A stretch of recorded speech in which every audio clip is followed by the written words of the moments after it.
आता इमॅजिन करा, आपण क्लासमध्ये आलोय आणि बसलोय. आता एखादा आपला आवडता ऑब्जेक्ट आला. दिल गार्डन गार्डन हो रहा, बहुत मजा आ रहा है. एक ऑब्जेक्ट म्हणजे एक्झाम्पल आपलं आवडतं पर्सन, ठीक आहे. हाय हाय. मग आपण काय करतो, बघतो की ओ हो पर्सन कुठे बसलाय.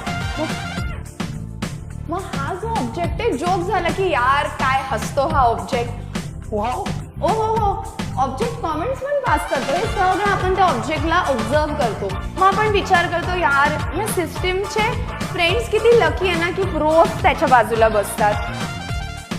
मग आपण सिस्टीममुळे त्याच्या आजूबाजूच्या गोष्टी ज्या आहेत त्यांच्याकडे आपली नजर जाते, बरोबर आहे. So everything around the system is called as surrounding. आणि मग आपल्याला आपली सिस्टीम आणि सराउंडिंग दिसली की आपण काय म्हणतो, अब यही मेरी दुनिया है, तू और तेरी दुनिया बन जाएंगे मेरी दुनिया.